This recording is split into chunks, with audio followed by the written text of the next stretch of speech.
Shalom bien-aimés dans le Seigneur.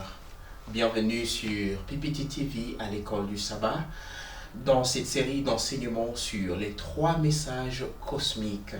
Cette semaine, nous avons une nouvelle leçon qui a pour titre La bonne nouvelle du jugement.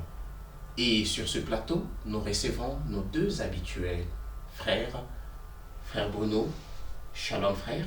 Shalom. Bienvenue. Merci beaucoup. Nous accueillons aussi le frère Alfred. Bienvenue frère. Merci Daniel. Vous vous portez très bien. Oui, par la grâce de Dieu. Gloire au Seigneur. Et sans plus tarder, nous allons commencer par une prière qui sera adressée à Dieu par le frère Alfred. Prions le Seigneur. Notre Dieu, notre Père, gloire et honneur te soient rendus pour ta compassion et ta grâce. Merci parce que dans ta bonté, tu veux que nous puissions étudier ta parole. Permets que nos esprits soient guidés par ton Saint-Esprit et inspirés par toi pour que nous puissions rencontrer notre Sauveur dans les Écritures.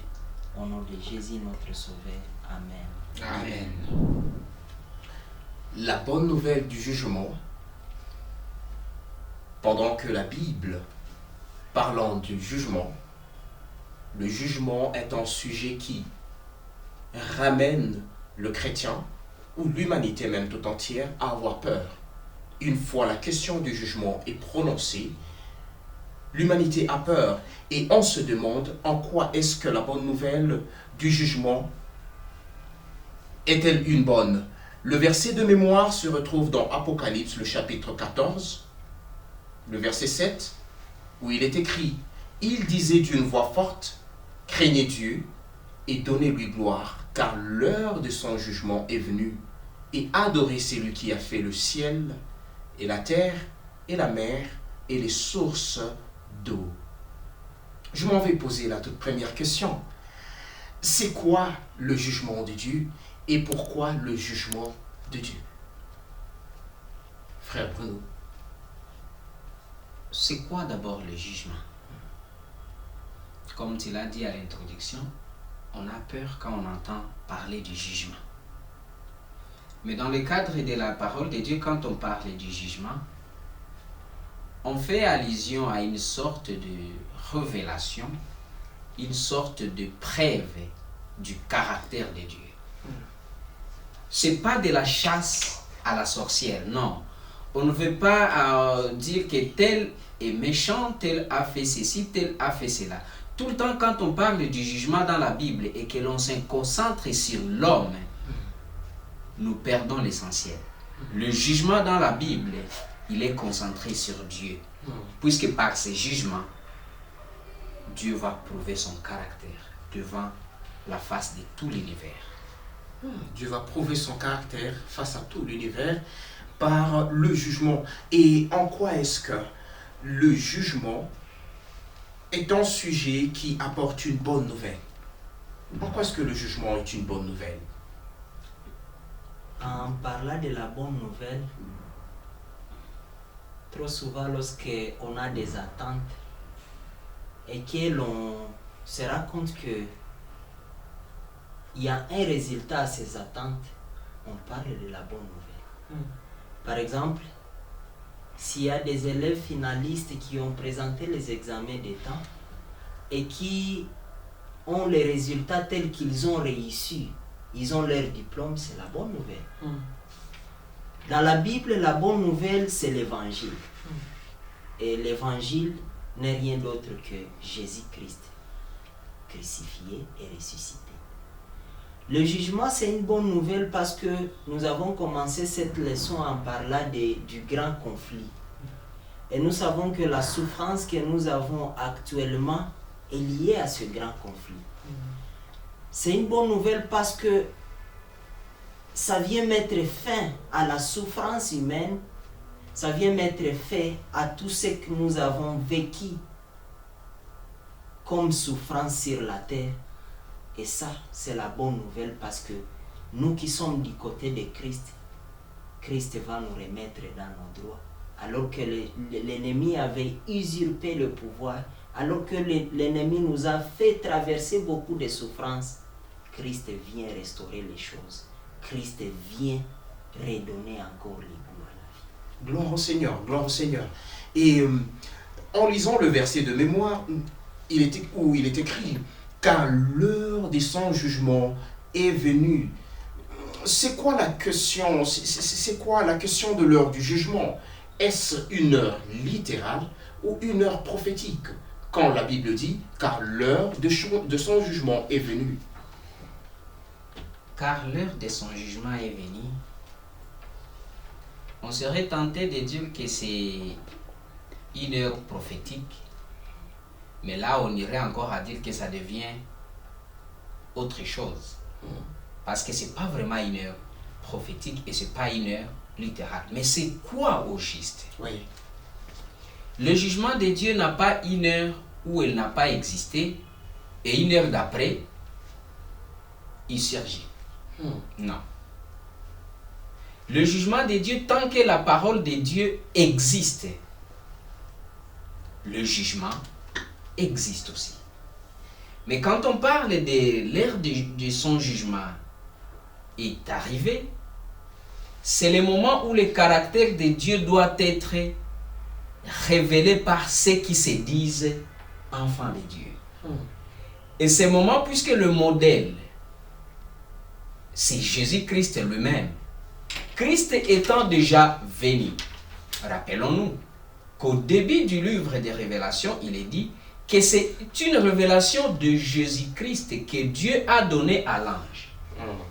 C'est-à-dire, étant donné que Dieu a déjà révélé Christ, étant donné que nous avions vu sur la croix le caractère de Dieu, un homme qui a été obéissant à Dieu jusqu'à la croix, le modèle là, Dieu l'a accepté et il a dit, c'est bon, c'est impeccable, c'est parfait.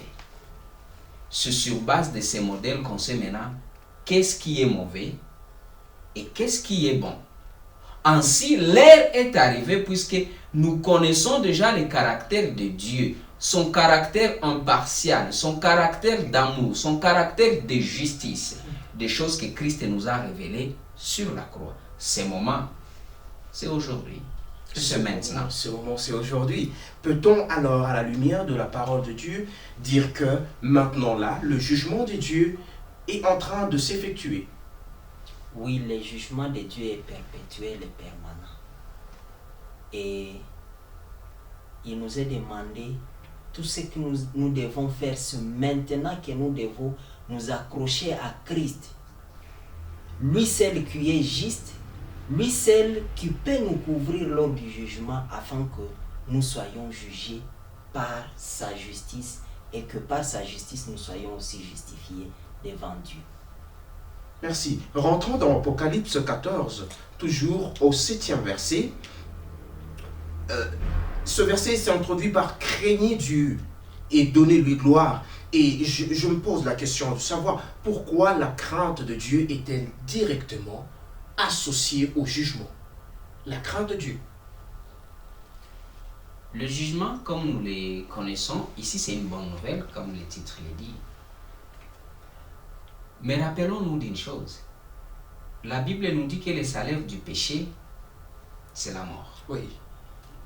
Tout ce que nous connaissons dans le monde, la souffrance, la mort, c'est à cause du péché. Nous avions dit que craindre Dieu, c'est le mettre à la première place. Oui. Dans la leçon de la semaine passée. Nous avions aussi dit que donner gloire à Dieu, c'est lui donner le poids, la valeur au-dessus de tout ce qui peut se nommer sur la terre. Oui.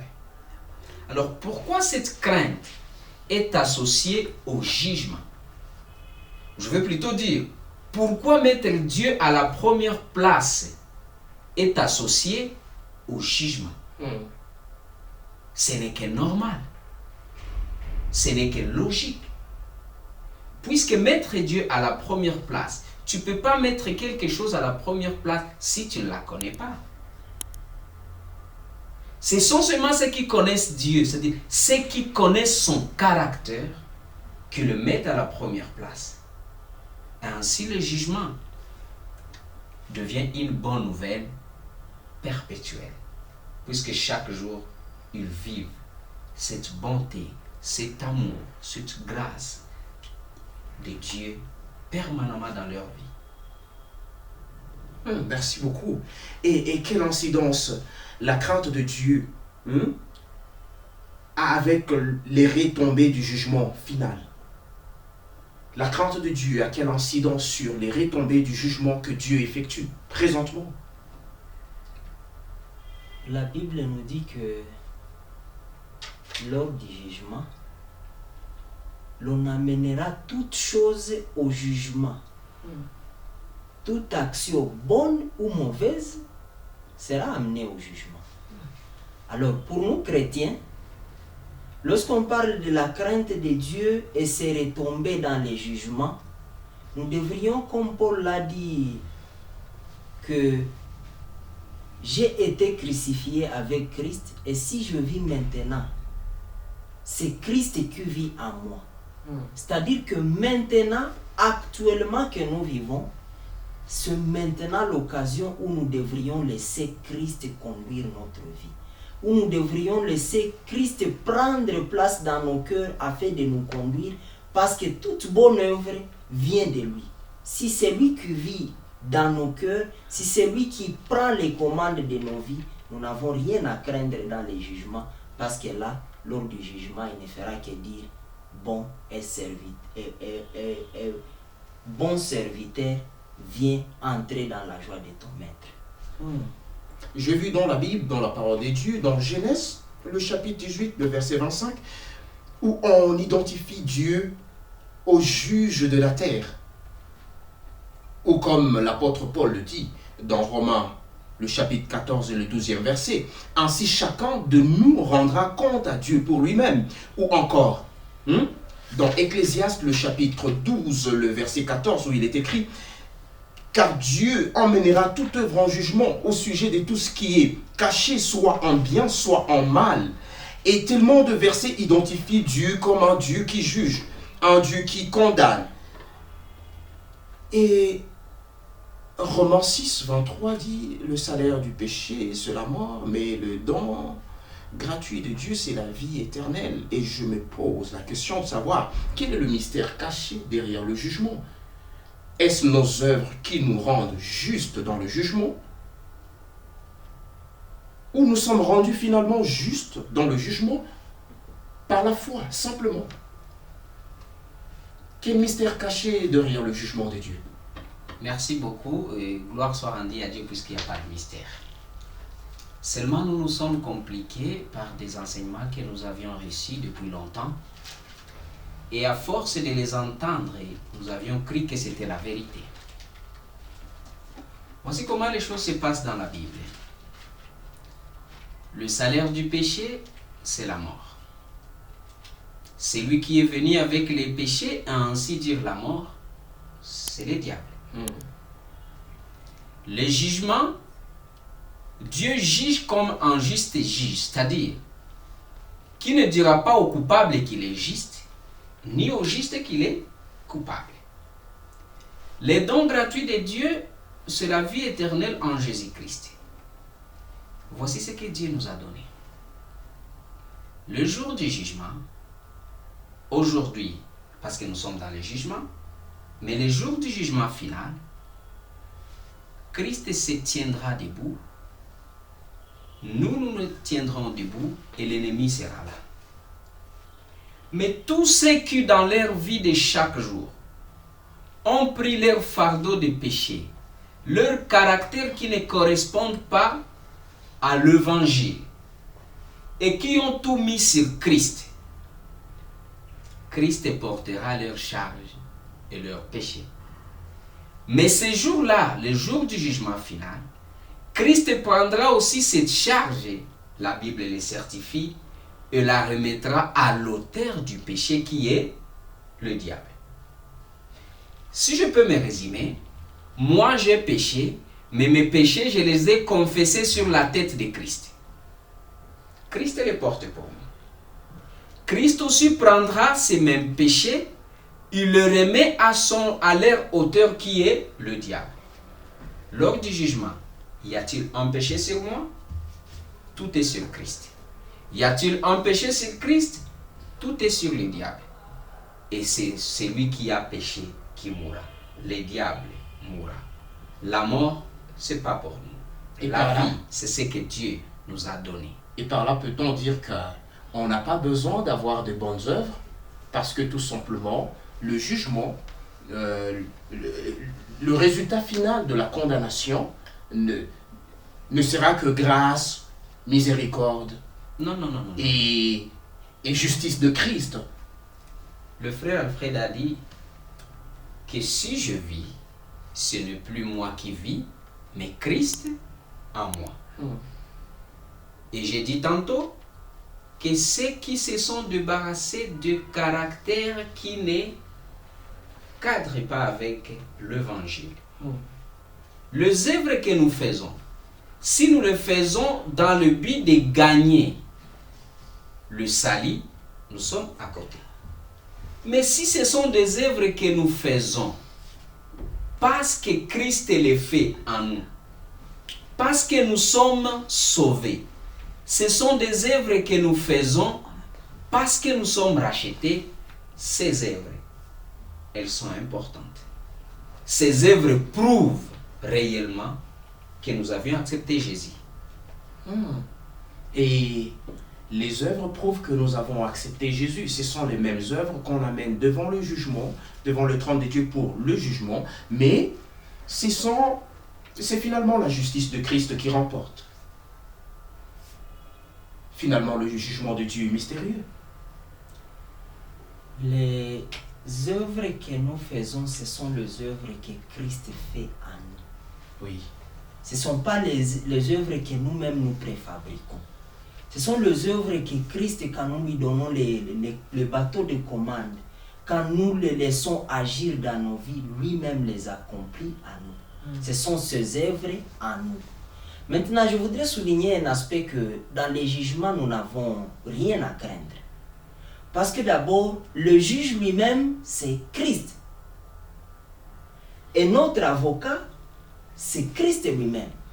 Alors, ce que nous avons à faire, c'est de remettre tout à notre avocat pour que lui-même puisse nous défendre. Et je vais finir par les textes de Philippiens 3, le verset 9. Il est écrit, et d'être trouvé en lui, non avec ma justice, celle qui vient de la loi, mais avec celle qui s'obtient par la foi en Christ, la justice qui vient de Dieu par la foi. Amen. Merci. Amen. Et une autre question se laisse entendre au travers de cette leçon. Pourquoi dans le jugement divin, le principal concerné, qui est l'homme, est totalement absent à la barre? L'homme est absent. Frère Bruno, l'homme est totalement absent à la barre. Il y a tout simplement Dieu et les anges et les juges et tout ça et Jésus. Mais l'homme est absent. Qui plaide la cause de l'homme? L'homme est absent pendant ces moments. Est-ce qu'il est totalement absent? Je ne le dirai pas. Mais si quelqu'un dit que l'homme est absent, il n'y a que Dieu, nous avions dit que ces jugements, le premier qui passe par ces jugements, c'est Dieu. Le caractère de Dieu, si nous allons en Genèse, l'ennemi a dit à Ève que ce que Dieu a dit ne correspond pas. Dieu a menti. Ensuite, le caractère de Dieu a été sali, dévié. Il passe au jugement. Est-ce que réellement c'est ce que Dieu est? Mais l'homme en ce jour-là,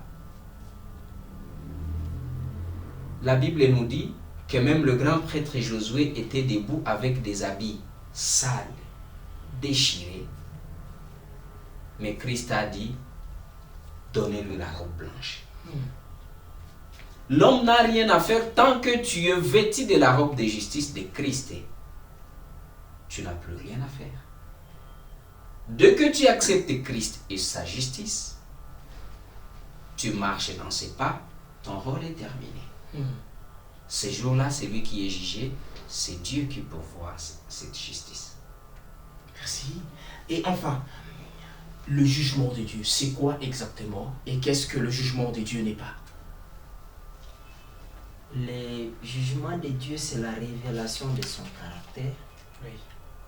Mais aussi, le jugement de Dieu n'est pas comme le jugement humain. Parce que dans le jugement humain, il n'y a que... Le jugement humain est imparfait. On peut même sortir un jugement tel que tu es coupable alors que tu ne l'es pas. Mais Dieu est juste, il est miséricordieux, il est plein de grâce et de bonté. Lui-même, lorsque nous le laissons agir dans nos vies, il nous prend en charge, il nous défend, il plaide pour nous et il nous sauve lui-même. Amen. Je considère cela comme votre mot de la fin. Et frère Bruno, le jugement de Dieu, c'est quoi et ce n'est pas quoi? Le jugement de Dieu, ce n'est pas une chasse à la sorcière. Le jugement de Dieu, comme le moniteur dans un bouquin nous l'a dit, c'est d'abord la miséricorde. Le jugement de Dieu, c'est l'amour, son grand caractère. Si Dieu ne nous aimait pas, il n'y aurait pas de jugement. Amen. Et c'est ainsi que nous arrivons au terme de notre apprentissage d'aujourd'hui. Sachez-le bien, le jugement de Dieu est une très bonne nouvelle. Pour tous ceux qui acceptent le sacrifice de Jésus, pour tous ceux-là qui acceptent la mort de Jésus, pour tous ceux-là qui acceptent de s'abandonner au Seigneur. Toi et moi, choisissons de nous abandonner au Seigneur. Ainsi, nous échapperons aux conséquences du jugement de Dieu et nous serons sauvés par le Seigneur. Sinon, nous allons finir la leçon d'aujourd'hui par là et nous allons la clôturer par une prière qui nous sera prononcée par le frère Bruno. Bienvenue dans la prière. Notre Dieu, notre Père, nous bénissons ton nom pour ta compagnie. Nous ne savons pas ce message ira jusqu'où, mais nous te prions de l'accompagner. Nous te prions, Seigneur, de corriger tout ce qui est à corriger dans nos vies, de redresser tout ce qui est courbé et surtout de rétablir la vérité, le vrai évangile concernant le jugement. Et merci puisque tu nous juges avec bonté et amour.